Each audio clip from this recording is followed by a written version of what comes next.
Today's second keynote presentation is entitled, I Care, 5 Ways to Help a Stressed Workmate. Depression and anxiety disorders account for 34% of lost productivity through absenteeism and presenteeism, yet 86% of those afflicted suffer in silence rather than discuss with work colleagues.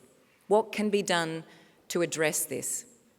To discuss this important issue, we are delighted to have Graeme Cowan here with us today. Graeme is one of Australia's leading experts in building resilience and engagement in the workplace.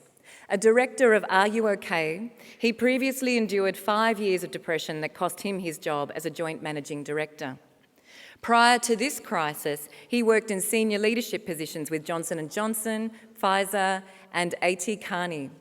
Graeme has spoken across a wide range of industries with a focus in banking and financial services, healthcare, professional services, government and education. Some of his clients include NAB, Medibank, Ramsay Healthcare, Defence Department, ComInsure, ANZ, Centrelink, the CEO Institute and realestate.com. He is the author of the best-selling Back from the Brink book series and is soon to launch Thriving Naturally internationally. His report, The Elephant in the Boardroom, Getting Mentally Fit for Work, was featured extensively in the media. Would you please welcome Graeme to the stage?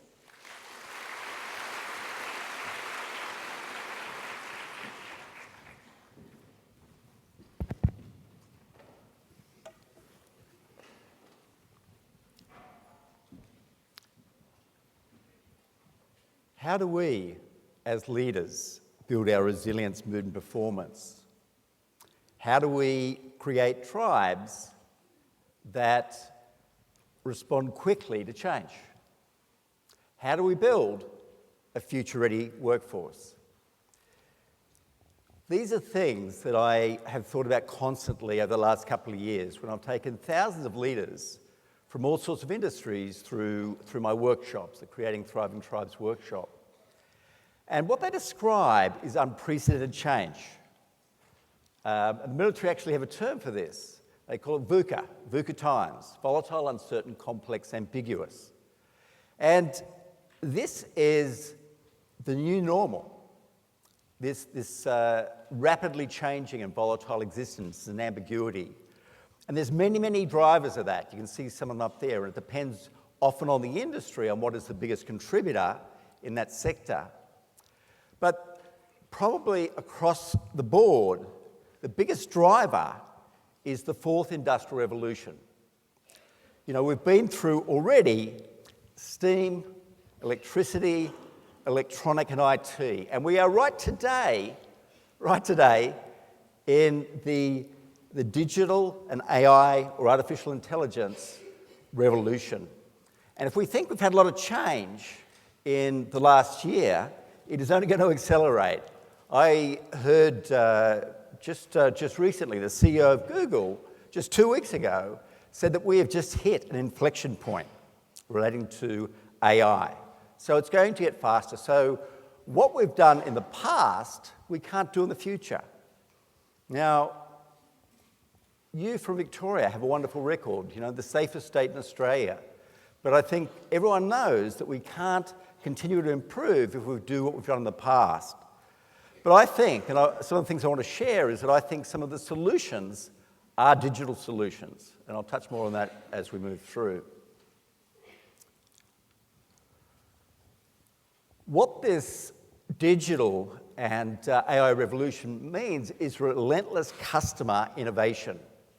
And it comes really by customers being much more demanding, wanting more features. And internally, what that means is much, much more collaboration. Harvard Business Review just did a study that showed that we are now having 50% more collaboration than we did 5 years ago. And this is leading to constant change in organisational structure and form. You know, there is restructures, there's mergers, there's outsourcing, there's re-engineering. Is this ringing true for people here? Just raise your hands if this sounds like your workplace. Lots of hands, yeah. And the end result isn't great. You know, as you heard before, Claire really talked about the importance of mental well-being.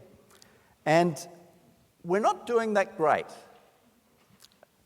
A global Gallup survey showed that 87% of employees are disengaged, 87%. So only 13% are actively striving to deliver on the new vision of the organisation. 65% of leaders aren't engaged. And there's a really breakdown in trust.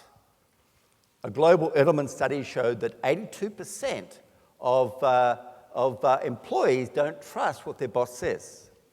So here we need rapid change, and no one really believes what's being said at the top. And one of the things that Claire stressed before was how we get leaders to influence this. Well, I think this is part of the key, that we're not just in the safety business or the well-being business, we're in the sustainability business. But just looking at psychological distress, the PwC heads-up report showed massive 4.7 billion in absenteeism and 10 billion in presenteeism. Huge changes. So just to give you an idea about who's here today, so I can just, tailor what I want to say, who would regard themselves primarily as a work health safety professional? Just raise your hand. Yeah? And who would say that they're primarily a human resources? And who is a line manager? And who is on the executive team that reports to the CEO? A few here, fantastic. Well, I think one of our challenges for next year is to bring more from the executive team here, because as you'll see, what we're talking about is critical to not just delivering a safer work environment, but also one that is really transformative also. Because there are organisations that are coping with this change very well. I'm old enough I was a headhunter, and I'm old enough to remember when my researcher came into me and said, look, I've just discovered this thing called Google. And this is just, I think it was, they started in 98. And I remember doing my first Google search, and I was just blown away. But can you believe what's happened? In a very, very short period of time, 20 years, they've gone to be the second largest organisation in the world by market capitalisation, second largest. They've also gone through extraordinary innovation. They started off with search, but there's been maps and YouTube, now self-driving cars. They're right in the middle of the AI revolution. But I want to share something which I think is incredibly important to all of us. And, we want to, most here seem to be from the work health safety here, so I want to give some thoughts about how we go about influencing and increasing our reach and impact. In 2012, Google began a quest to understand what was it that made up their best teams. And they had lots of money to throw at this. They monitored 180 teams around the world, and they looked at 250 factors. They thought it was going to be individual qualities, IQ, EQ, diversity, mix of high potential versus other employees, but they could find no correlation. And how they defined their high-performing teams is ones that could work on one project, nail it, and then move on to another. But then they decided to look at what they called team norms. And that's where they began to get a breakthrough. And they identified 5 team norms that determined the difference between the most successful of the organisations. And these are the 5. Psychological safety, dependability, structure and clarity, meaning and impact. But by far the most important is psychological safety. They said that if you get that right, everything else follows. And what psychological safety means is that in a team, everyone contributes approximately equally. People feel that they're cared about by those around them. People willingly share and give ideas and welcome ideas as they come in. People support those that take risks and make mistakes. So many of the organisations I work with want to be more agile. They want to be like Google. And they often use those words. So isn't it interesting that psychological safety is the most important quality that determines that? But this also applies with older firms as well, more conventional firms. About 20 years ago, I led a culture change division when I worked with a company called Morgan & Banks. And I was asked by the chief executive of Ramsay, Chris Rex, to come out to Uluru. And they'd grown from really nothing, started by Paul Ramsay, to having about 8,000 employees. And they had this charismatic leader, Paul Ramsay, who passed away last year and donated $3 billion to his foundation. But the reason for this conference was that Paul had been a very charismatic person, but there's no way that you can get around 8,000 people and continue to make an impact. And so the purpose of this was really to launch a process to determine what were, their vision and what were the values of the way they do the work. And I launched it and outlined the plan to do a number of focus groups all around Australia in these hospitals. And I remember walking back to the hotel room from the conference centre, and I was walking beside this quite unassuming older man that I'll call Arthur. And as we'd walked, it turned out I could gradually gather that Arthur was a very senior person in the Department of Veteran Affairs. And Ramsay had just been awarded a very large contract by Arthur, and well, not just Arthur, the Department of Veteran Affairs. But Arthur told me a story. He said that Ramsay had bid on some previous work, and the person that did it for Ramsay did a really good job, put in a great bid, but he missed out. Arthur heard through the grapevine that Paul Ramsay, even though they lost the bid, decided to give the person that led the bid a set of golf clubs, because this guy was a real golf nut. Arthur stopped and he turned to me and he said, "When I heard that, I knew that I could trust my diggers to Ramsay." Now, I did 20 focus groups around Australia, heard lots of stories, but no story had more impact on me than that. But in these focus groups, I spoke to receptionists, gardeners, engineers, and they all spoke about having, little interactions with Paul Ramsay. And it didn't matter if it was 5 seconds or half a minute or half a day, everyone sensed that he cared about them as a person. And so that became their tagline, people caring for people. And they also have something else, the Ramsay Way, which I helped to formulate as well. You can Google that and find out what that is, but people caring for people. So over that time, as you can see, they have half the injury rate of the target for Safe Work Australia, and yet they have massively outperformed financially. Over that period, the Australian Stock Exchange has had a total return of 417%, but Ramsay's had a return of 6,000%. Well-being and performance and sustainability really go together, and I think this is the key to how we get and influence executives. At the core of the Ramsay Way is that they operate tribe by tribe. They now have 40,000 employees in 5 countries. They're the largest private hospital provider, not just Australia, but also in France. But they operate tribe by tribe, and the main tribal leader is the nursing unit manager. They have control of the budget, control of the customer care, doctor care, family care, and they really operate with autonomy, a lot of autonomy, with guidelines on how to do that. That's been the core of how they've done things. So what does this mean to all of us? Whether we call it psychological safety, whether we call it people caring for people, whether we call it leadership resilience, whether we call it what Worksafe Victoria does about mental well-being, this has to be on the CEO's agenda. And I would argue that it has to be number 1 on the CEO's agenda.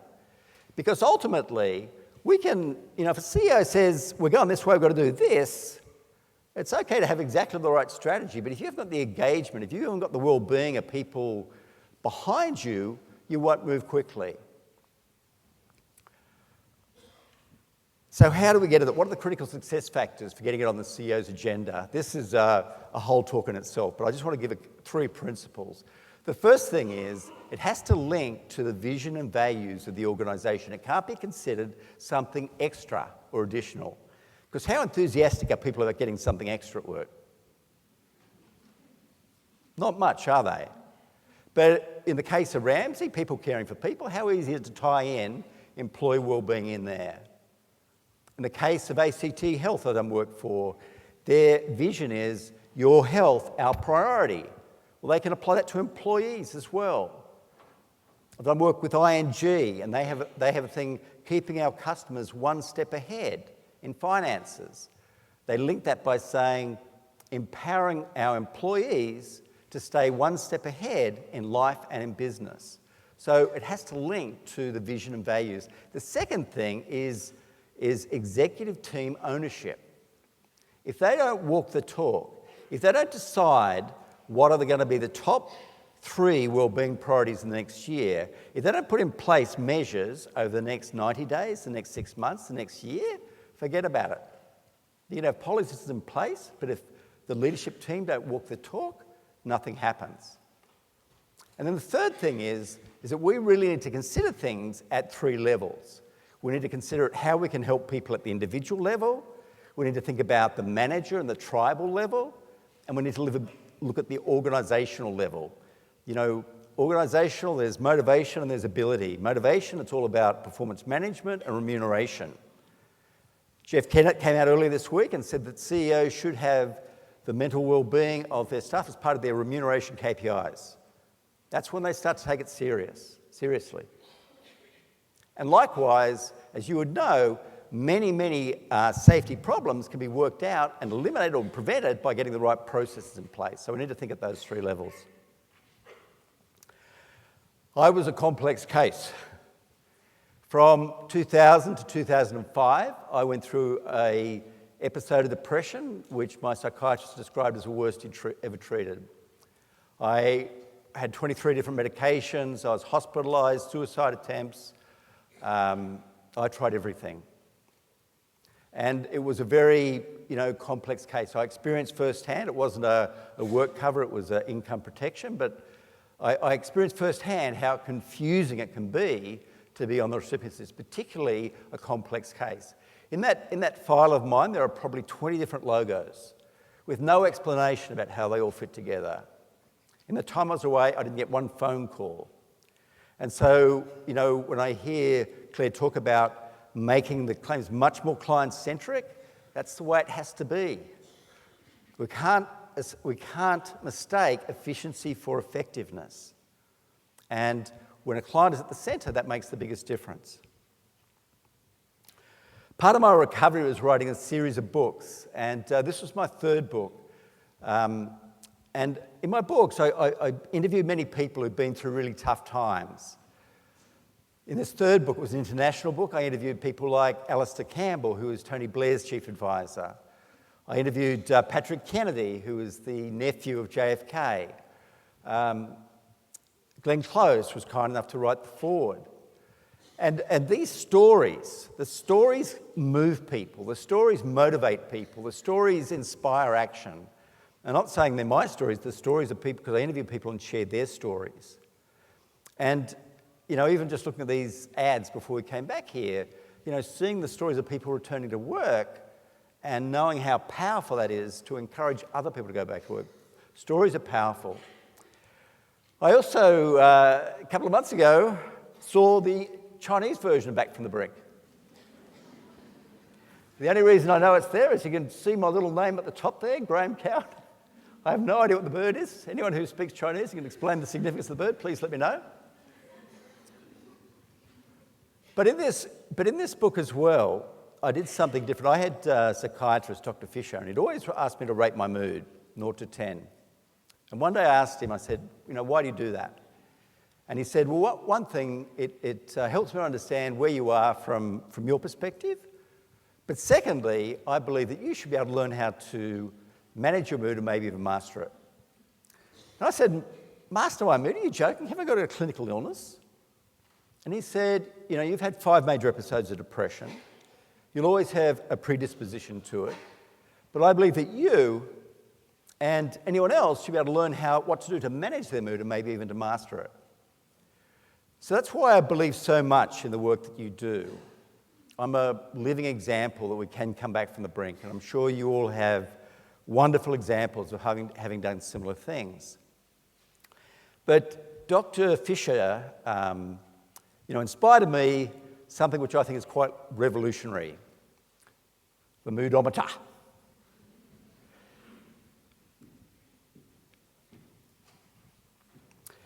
So I started off in the red zone. I spent a lot of time in the red zone. Anxious, depressed, angry, and ashamed. That's the nature of the thing. Now, my recovery, everyone's recovery is different, but my recovery started with, of course, I had some good medical care, but to be honest, that wasn't the breakthrough thing. The biggest thing actually was the emotional support. It wasn't actually the treatment, because I tried 23 different medications. It wasn't the medications, but it was the emotional support. Dr. Fisher always said, the natural course of depression is you will get over it. And just saying that continually had a huge impact. But what started it for me was starting to walk regularly in nature and reaching out to family and friends that I'd lost touch with. And so I began to move a little bit up the moodometer. And then I began to, I tried meditation when I was really depressed, but I couldn't do it. I was too depressed. But a friend went and got a lot out of it and encouraged me to go. So I began a regular meditation habit. And that really, really helped me. It really gave me a sense of peace. And then I didn't feel ready for paid work, so I decided to volunteer at Volunteering New South Wales. And my role there was because I was an ex-headhunter, my role was to interview people and place them into volunteer positions. And I saw firsthand how people who suddenly had a reason to get out of bed, to have a shower, to get in a bus, to mix with people, to make a contribution, I saw how their self-esteem lifted, and it lifted me. And in the green zone, am I always in the green zone? No, I'm not. But I spent a lot of time here, and the green zone's much better than the red zone. It really is. But the beauty about the moodometer is that, and I've taken people from the public sector, from banks, from TAFE, that everyone can relate to the moodometer because we're somewhere on there. And it's how we master our mood, how we manage our mood. I've been asked today to focus primarily on helping people in the red zone, and that's something obviously that I'm very passionate about from first-hand experience, but I also love helping people stay in the green zone because it's much cheaper and it's much easier to keep people in the green zone. Red zone's very, very expensive, as we've already looked at. So as we said, looking at the red zone, we've got some big issues. What can we do about this? Could it be different? Could we create an environment, could we create resources that made it different? Gavin Larkin, the founder of Are You OK? Gavin tragically passed away from cancer in 2011. He had, his first line, a conversation could change a life. How brilliant is that? But in the workplace, he came up with, asking are you okay is about stopping little problems becoming bigger. And this must resonate so much with you. So acting early is obviously an incredibly important component, and Claire stressed that before. But what if we could give people a simple path to know how to help someone who is distressed? What if we could do that?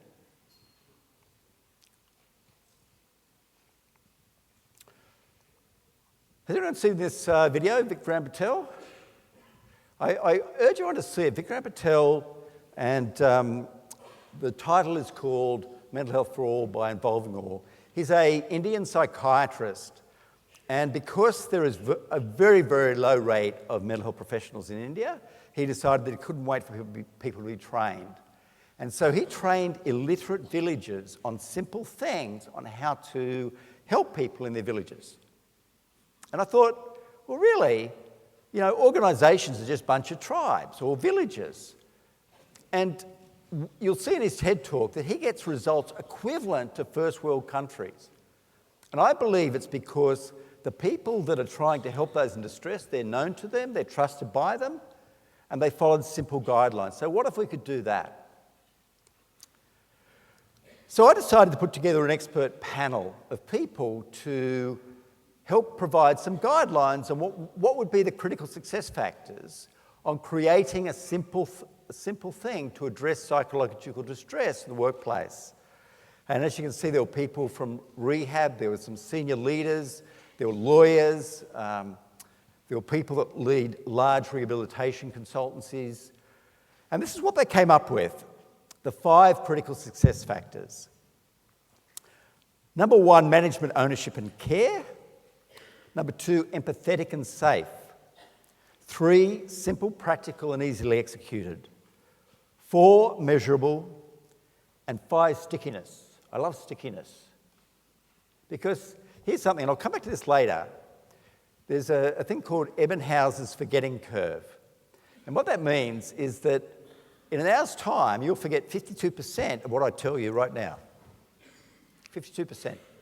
In 2 days, you'll forget 85%.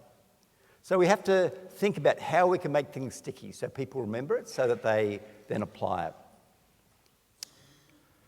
So that's the background behind creating the I Care. Now, the really interesting thing is, and I do this in all my workshops, Wesley Mission have done research that shows that 85% of Australians know someone close to them that has depression or a stress disorder. So just raise your hands if you know someone personally, at work or at home. And if you do this in your workplace, it'll be exactly the same. Exactly the same. So I'm going to show a 4-minute video, which I'll show you how to access at the end.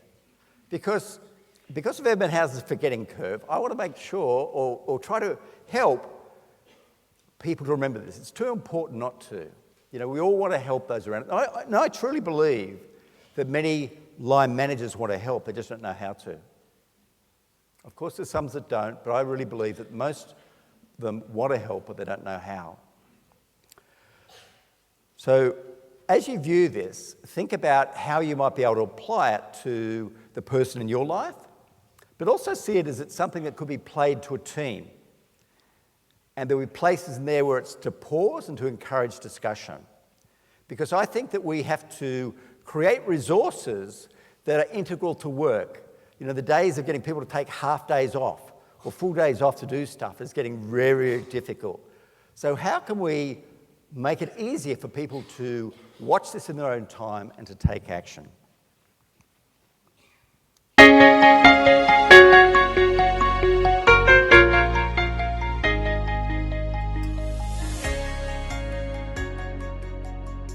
When I ask people in my seminars and workshops to raise their hands if they know someone close to them who struggles with depression or an anxiety disorder, between 70 and 90% of the people there raise their hands. Now, I've run workshops in hundreds of places around Australia and around the world, and the answer is always the same. And this cost of stress and depression in the workplace is enormous, with Medibank Private estimating that it accounts for 34% of lost productivity through absenteeism and presenteeism. Now, you can readily see absenteeism because people are away, but presenteeism is a bit harder. Presenteeism is when people are physically at work but not fully productive. The lights are on, but no one's at home. It might surprise you to know that presenteeism is actually estimated to be between 3 to 6 times the cost of absenteeism. What this shows is that people struggling with stress and depression in the workplace is surprisingly common. And yet, in research I did in my 3rd book, Back from the Brink, 86% of these people that are struggling said they would rather suffer in silence than discuss it with their work colleagues. I'd like you to just take a moment now to have a discussion with your colleagues about 2 things. The first thing is there anyone in your life who has struggled emotionally, either in the past or the present? And then secondly, why do you think people would rather suffer in silence than discuss their depression or anxiety with their workmates.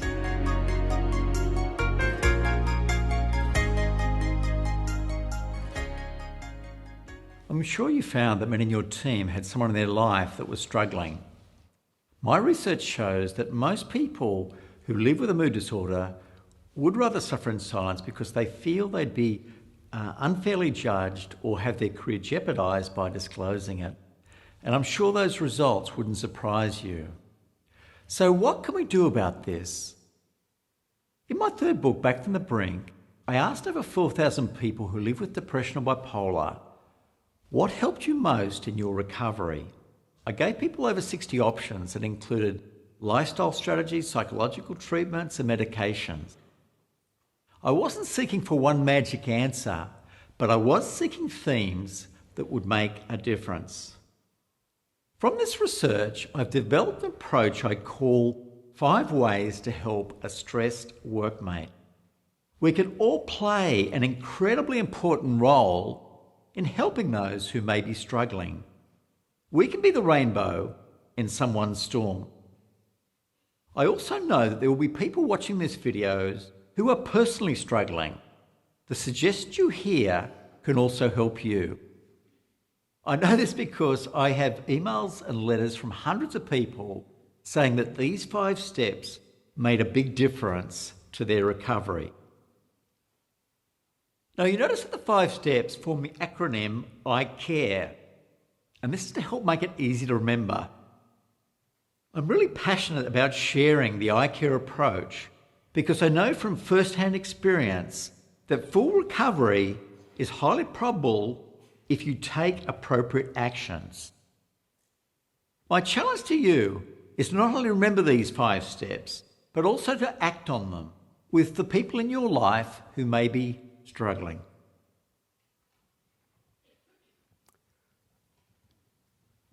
So the rest of the video just goes on to explain it, but I is for identify. It's looking for changes in behaviour of people.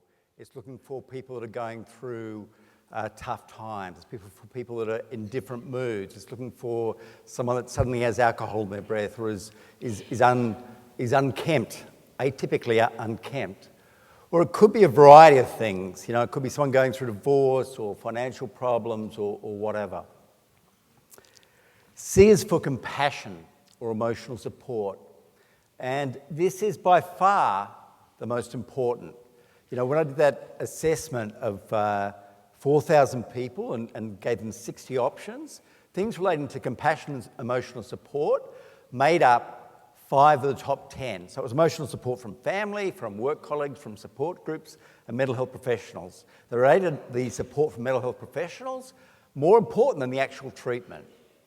So central to that is Are You OK? And I'm very proud to have helped been involved with starting Are You OK? As I said, Gavin's brilliant tagline, a conversation could change your life. Can I just ask how many people here participated in Are You OK recently? Wonderful, wonderful. Do you know how many full-time employees Are You OK has? You have a guess? 5. And a massive chunk of this audience was involved in Are You OK? That's the power of digital. I think Are You OK is an organisation that truly has embraced digital and also social media, and that's why I'm very optimistic about the potential for iCare as well. So, we launched only in 2009, and I went to the launch in Bondi just a month or so back, and it was just amazing having gone from 2009 to at Bondi, and there was a video message from the Prime Minister. Bill Shorten had run the City to Surf for Are You OK? Tanya Plibersek spoke there. All the channels were there. Something about Are You OK?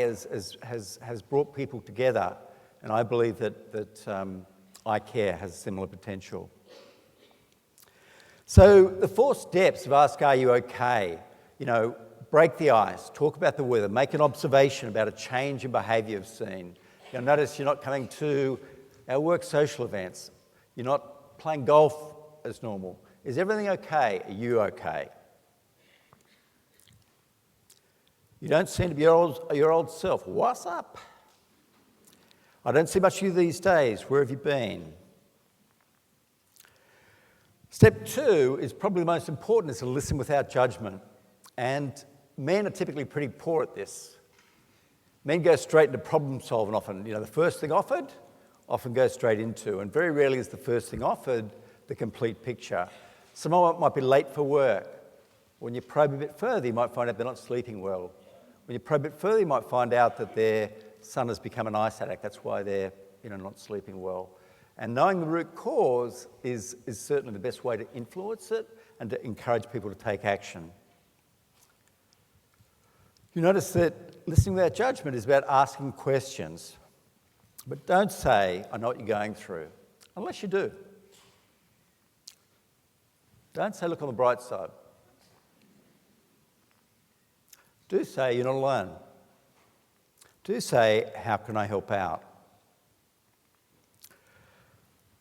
And step 3 is to encourage action. Nothing changes until something moves. And so how can we encourage them to take little steps that might make a difference? It could be, to see their GP. It could be to call the employee assistance program. It could be to call a helpline, little things. But again, you'll see its questions are about encouraging action. Have you spoken to anyone about this? What would help you manage the load? How do you think you can resolve that situation? What can we change to make life easier? In most cases, questions can be, certainly the most positive way to influence people. But when people are really, really unwell and you suspect suicidal, those people can often need to be directed because they're often paralysed and need help to take action. And step 4 is follow-up. When we are in the red zone, and I speak from first-hand experience, we feel we've tried everything. We feel that we've, ticked all the boxes, nothing works, I'm a hopeless case. So just follow up again to see if they have done something. Again, by questions. Let's catch up. So 3 little words can make a huge difference. And as I'm sure you know, there's some great resources there which we're constantly building.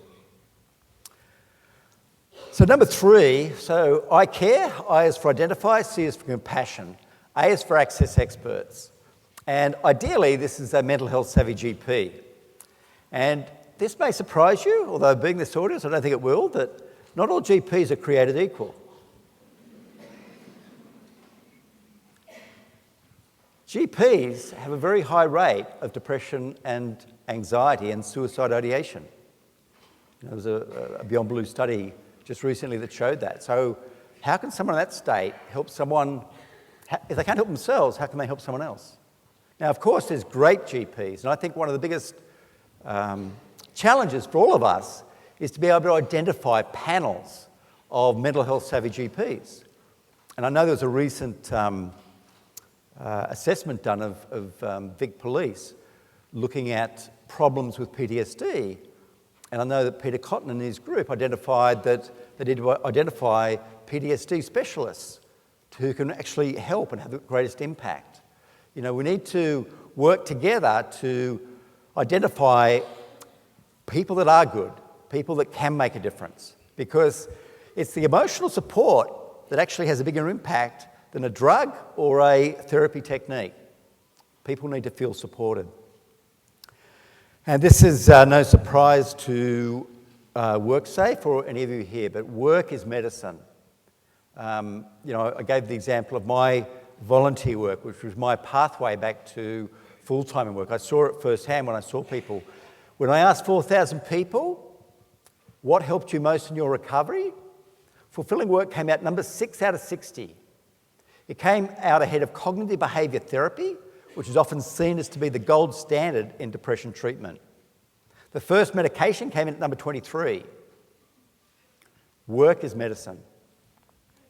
Keep people connected where possible, get them back to work as fast as possible, because the evidence isn't great. I heard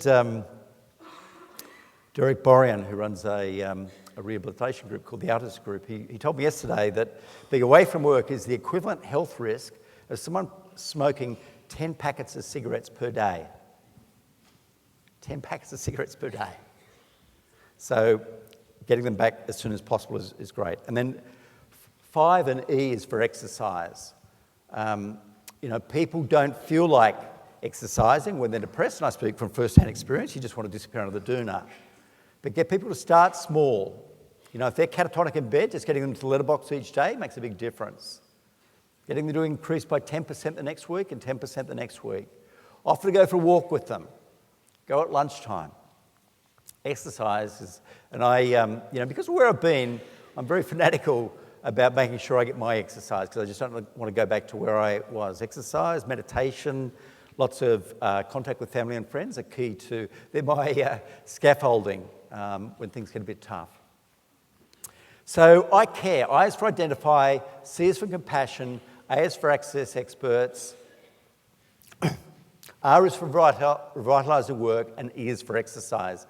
As I said, to help you remember it, at this website, graemecowan.com.au/I care, there is the full video is there, which you can watch at any time, and there's also this two-sided poster, which goes through the whole I care thing.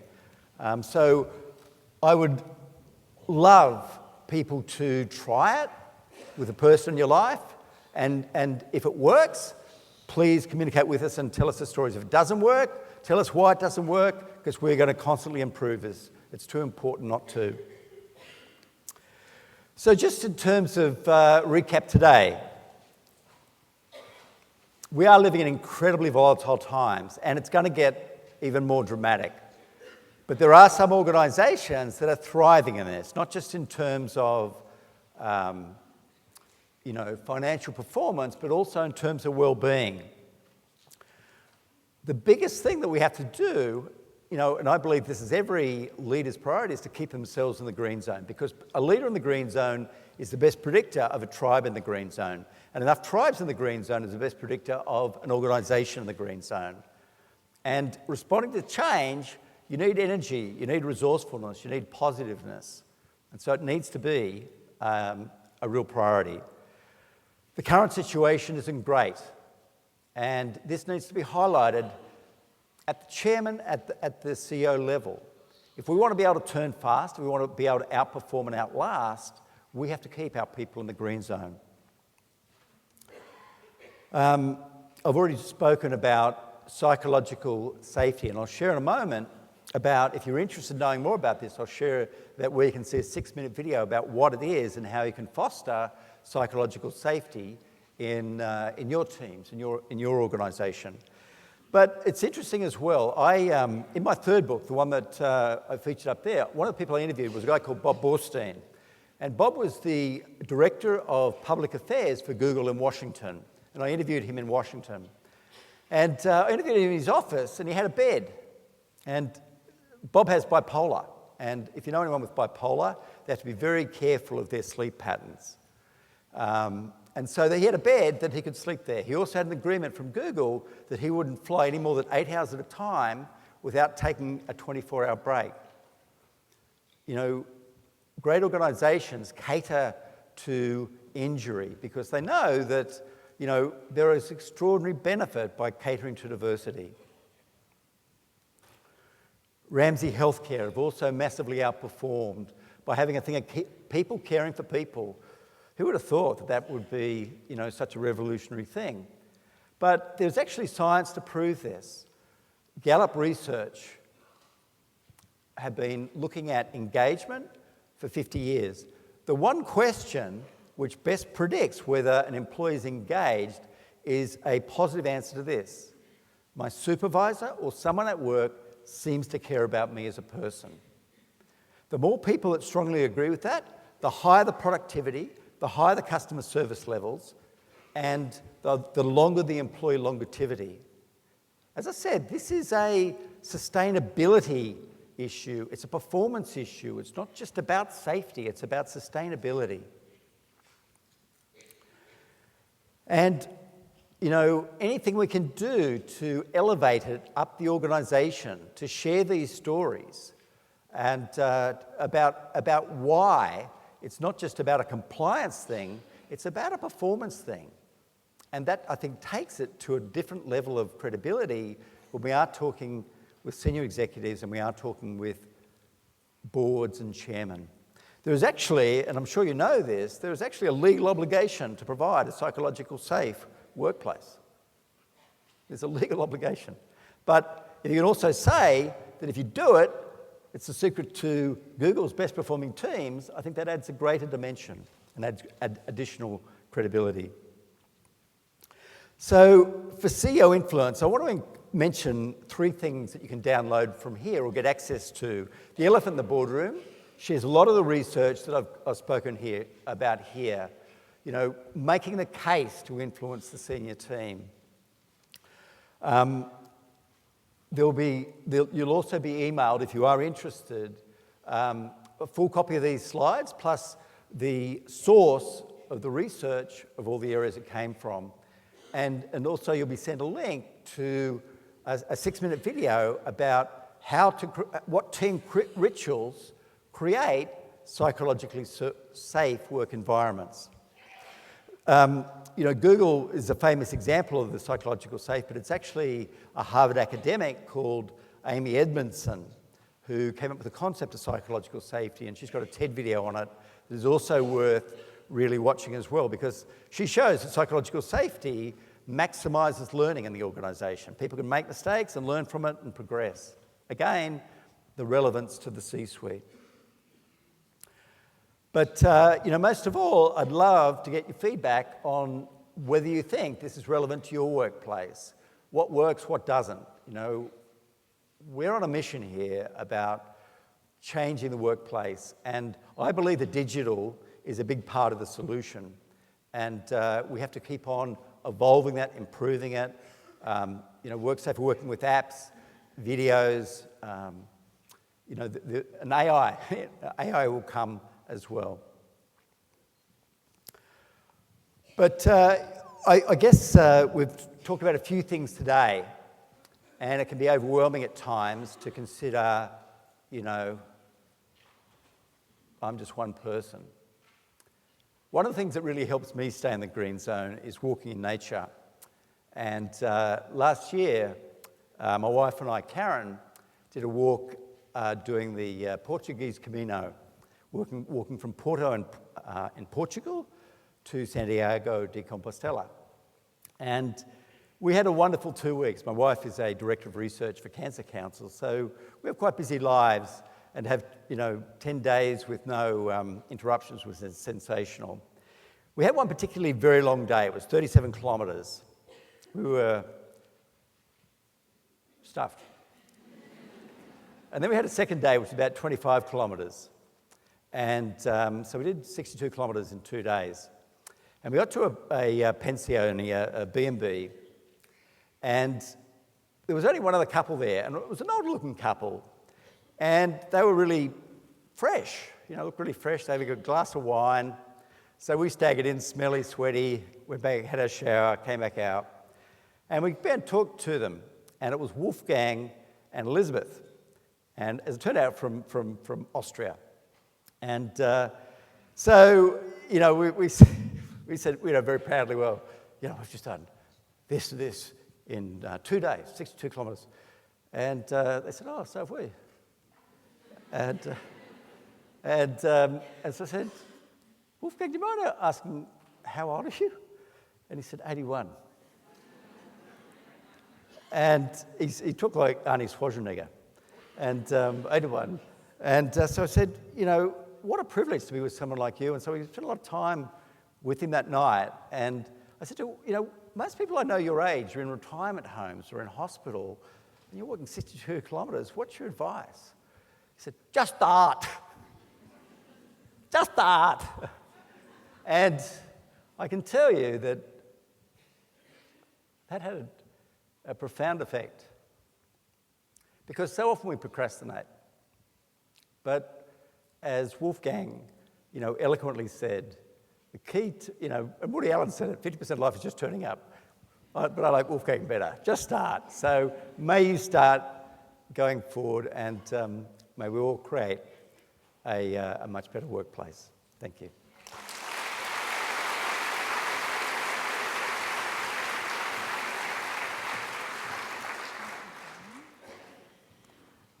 Thank you so much, Graeme, for those fascinating insights as well as practical tips, as well as what a beautiful story. Just start. Great. 2 words, so simple. Thank you so much. I think we are unfortunately not going to have time for questions, but Graeme will be here for a couple of minutes after the session, just out in the foyer. So if you do have a question, I know that some questions have come through on social media, so if you do have a question for him, you could catch him just very quickly after this session. Thank you so much, Graeme.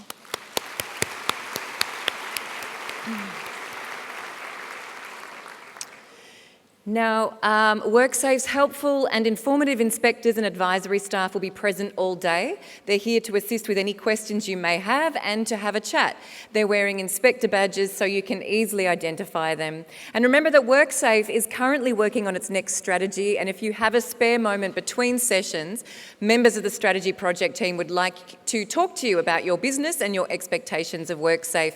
There are stands set up in the main foyer, and on level 1, there's a sign that says, "Let's talk about the future." We encourage you to help yourself to a coffee and have a chat with a member of the team. Within the next week, you'll receive an email inviting you to complete our evaluation, and we do ask you to complete it to help us improve Health and Safety Month for next year.